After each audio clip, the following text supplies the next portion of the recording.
Halo dan selamat datang kembali di pembahasan kita. Kali ini kita mau benar-benar bongkar isi bab 9 dari buku Scott Adams, Loser Thing. Judul babnya aja udah bikin penasaran. Berpikir seperti pengusaha.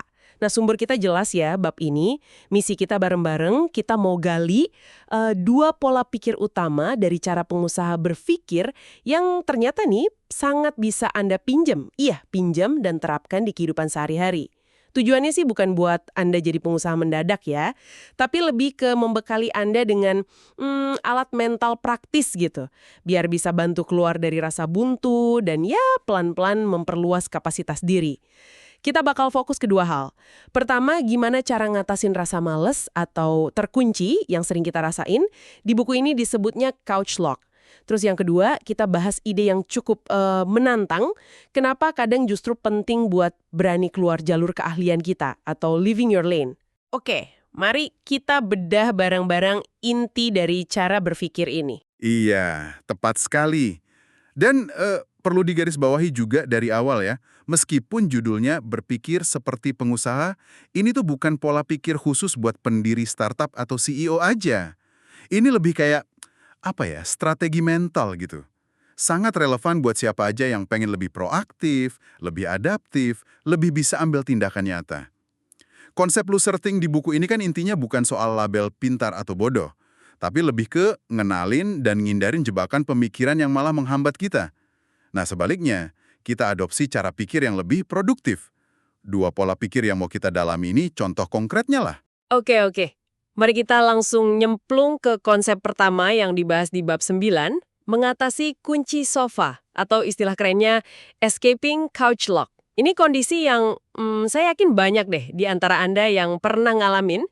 Rasa kayak terjebak, malas banget, nggak ada motivasi sama sekali buat gerak atau ngapa-ngapain. Padahal tahu harusnya ngelakuin itu. Pemicunya bisa macam-macam ya. Capek, cemas, ngerasa overwhelmed, nggak mood, atau bahkan ya depresi ringan mungkin. Rasanya itu kayak badan nempel di sofa gitu, atau kursi, kasur, otak kayak kehilangan remote buat nyuruh badan bangun. Pernah kan ngerasa gitu?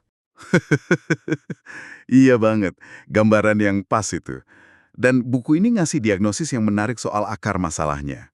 Perasaan lumpuh atau terkunci itu, kata Adams, seringnya muncul bukan karena tugasnya beneran mustahil, tapi karena kita fokusnya ke keseluruhan skala tugas itu. Kita bayangin semua langkahnya, semua susahnya, semua kemungkinan gagalnya dari A sampai Z. Nah, gambaran besar yang nakutin ini yang malah bikin kita lumpuh. Ini contoh klasik loser think. Bayangin beban terberat, terus imajinasi itu ngestop kita bahkan sebelum mulai. Otak kita seolah bilang, waduh, kegedean, kesusahan. Akhirnya nggak ngirim sinyal apa-apa ke otot. Kayak putus koneksi gitu. Nah, ini nih bagian menariknya. Solusi yang ditawarin buku ini kedengerannya agak konyol ya di awal, tapi ternyata efektif banget secara psikologis. Tekniknya namanya langkah mikro atau micro step. Idenya simple. Lupain dulu gambaran besar tugas yang bikin takut itu. Fokusin semua perhatian ke satu hal, langkah paling kecil, paling sepele yang bisa Anda lakuin sekarang juga, detik ini, tanpa perlu banyak usaha atau energi. Contoh ekstrim di buku. Kalau benar-benar nggak bisa bangun dari sofa, jangan mikirin bangunnya. Coba pikir, bisa nggak gerakin ujung jari kelingking? Itu aja, dikit aja. Kedengeran aneh ya?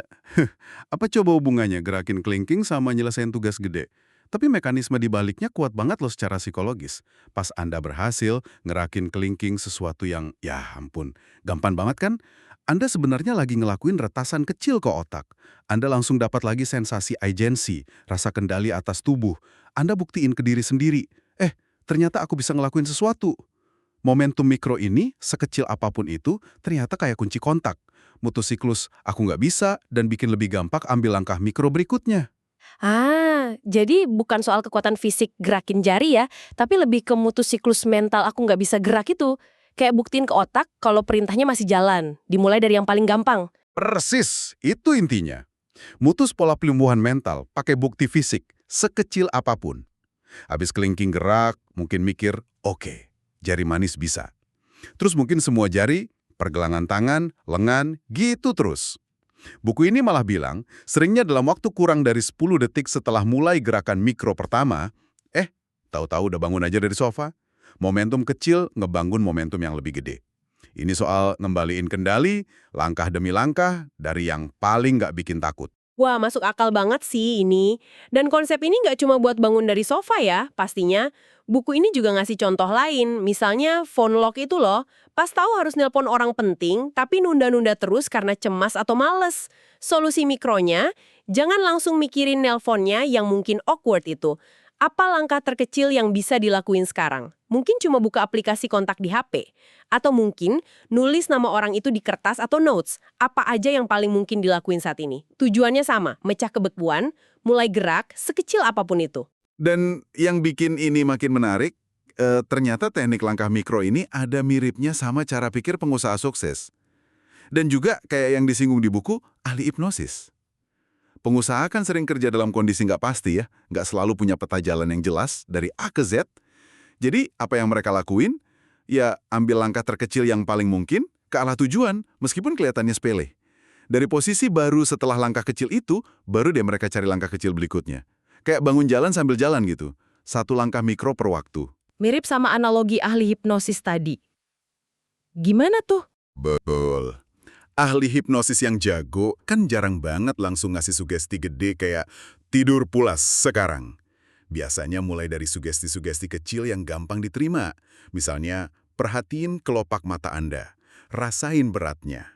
Nah, pas subjeknya mulai ngerasain atau menerima sugesti kecil itu, mereka jadi lebih gampang nerima sugesti berikutnya yang sedikit lebih besar. Ada proses bangun kesiapan lewat langkah-langkah kecil. Prinsipnya sama kayak ngatasin couch lock. Pecah hambatan gede jadi langkah mikro yang bisa dimanage buat bangun momentum psikologis. Akhirnya nyampe tujuan gede. Alat ampuh banget ini buat keluar dari diem aja. Ini beneran alat praktis ya? Mungkin sekarang pas nih buat Anda, pendengar kami, buat refleksi bentar. Coba pikirin deh, ada nggak tugas atau tantangan dalam hidup Anda sekarang yang rasanya gede banget sampai bikin Anda terkunci, nunda-nunda, atau malah ngindarin? Kalau ada, apa satu langkah terkecil paling sepele yang hampir nggak butuh usaha yang bisa Anda ambil sekarang juga buat sekedar mulai prosesnya? Ingat, tujuannya bukan langsung selesai, tapi cuma mulai gerak. Nah, setelah kita bahas cara nyalain mesin pakai langkah mikro, bab 9 ini ngajak kita ke pertanyaan berikutnya yang nggak kalah penting. Oke, kita udah bisa gerak nih. Terus sebaiknya gerak kemana? Arah mana yang paling produktif jangka panjang menurut cara pikir pengusaha? Disinilah kita masuk ke ide besar kedua.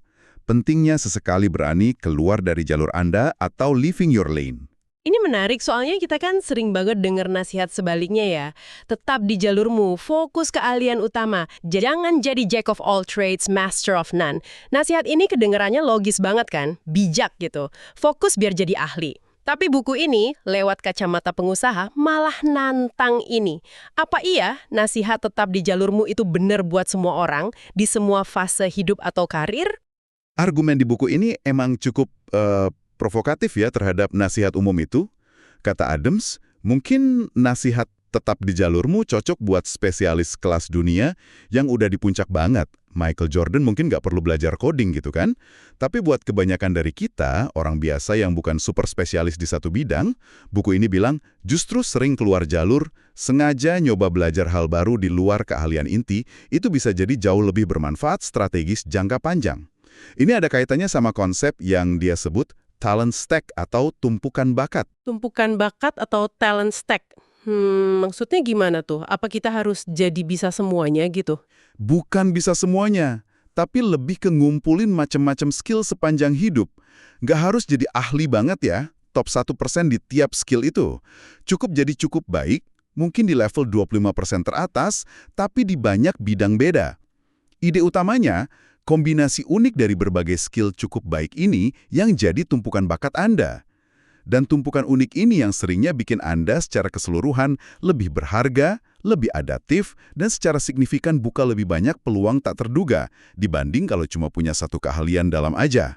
Hasilnya emang nggak selalu bisa ditebak, tapi proses ngumpulin skill itu sendiri meningkatin nilai dan kapasitas Anda. Jadi kebalikannya loser thing dalam konteks ini tuh. Sikap mental yang terlalu kaku, yang terpaku cuma sama apa yang udah diketahui dan dikuasai, enggan atau takut nyoba belajar hal baru karena ngerasa bukan bidang gue, atau takut kelihatan nggak bisa di awal. Pola pikir pengusaha yang dianjurin di sini, sebaliknya, lihat tiap kesempatan belajar sebagai potensi nambah lapisan baru ke tumpukan bakat, meskipun relevansinya nggak langsung kelihatan. Penulisnya sendiri, Scott Adams, jadi contoh utama ya buat konsep talent stack ini.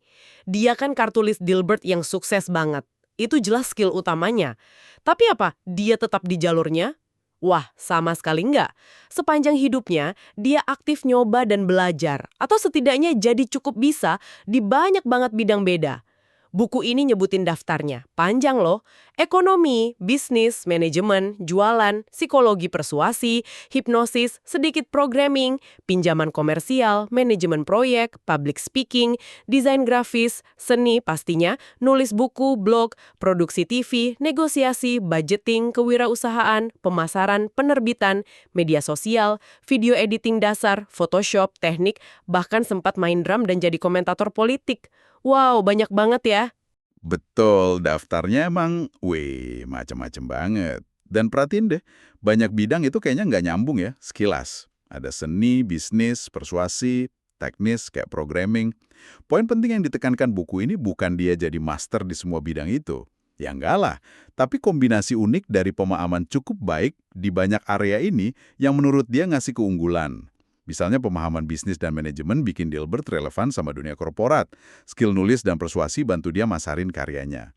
Buku ini bilang di dunia modern yang kompleks dan cepat berubah ini, kemampuan kombinasiin berbagai skill, meskipun levelnya cukup baik, seringkali lebih berharga dan ngasih peluang lebih gede daripada jadi super spesialis di satu bidang aja. Kecuali Anda emang top 1% dunia di situ.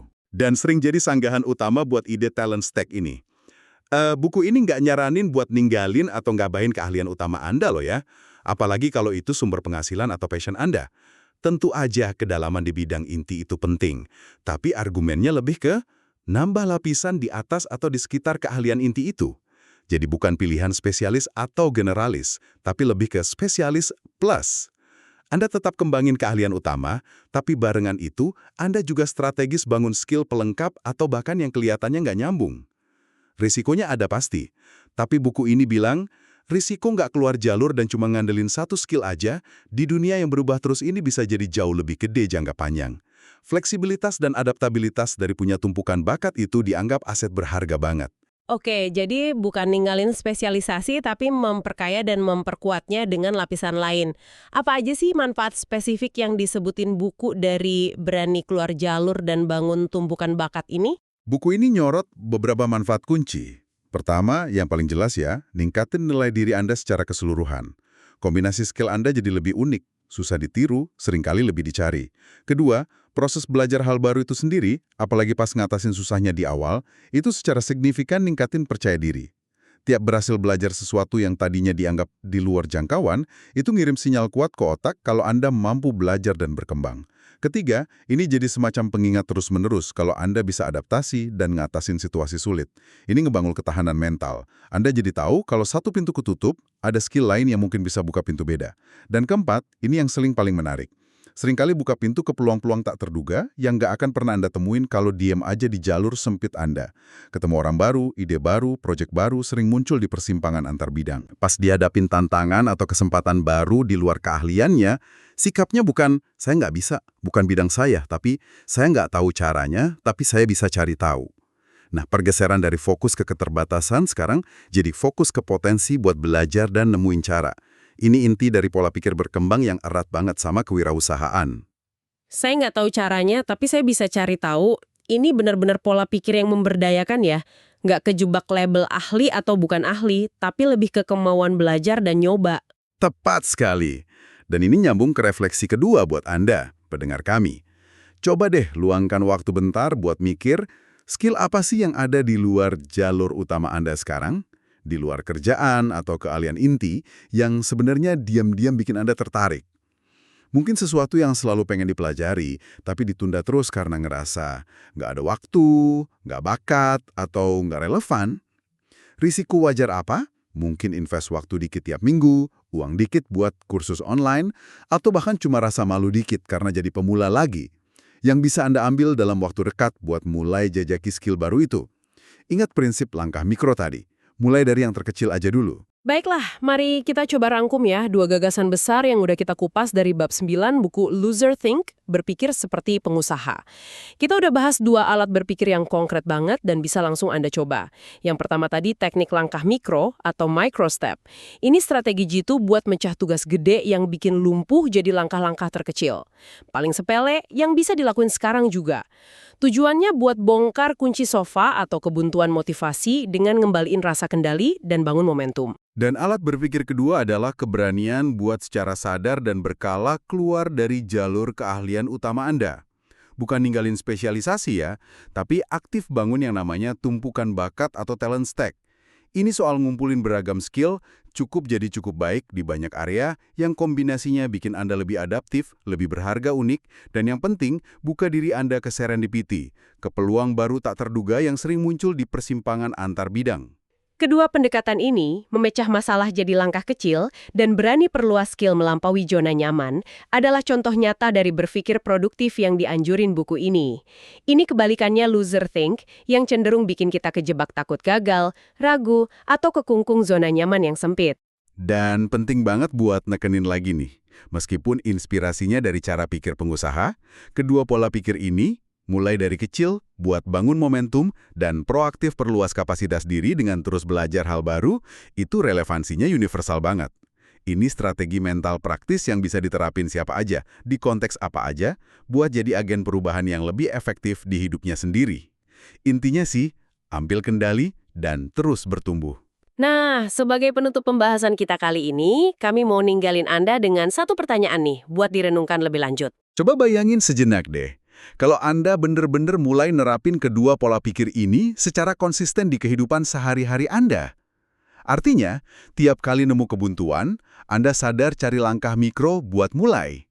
Dan Anda juga secara berkala, mungkin sebulan sekali atau beberapa kali setahun, berani ambil risiko wajar buat keluar jalur dan mulai belajar skill baru yang menarik minat Anda. Kira-kira nih ya, peluang tak terduga apa atau versi diri Anda yang kayak gimana yang mungkin bakal muncul atau Anda temui, mungkin dalam 1, 2, atau bahkan 5 tahun ke depan. Sebuah pertanyaan untuk dibawa pulang dan direnungkan ya. Terima kasih banyak sudah menyimak pembahasan mendalam kita kali ini. Sampai jumpa di kesempatan berikutnya.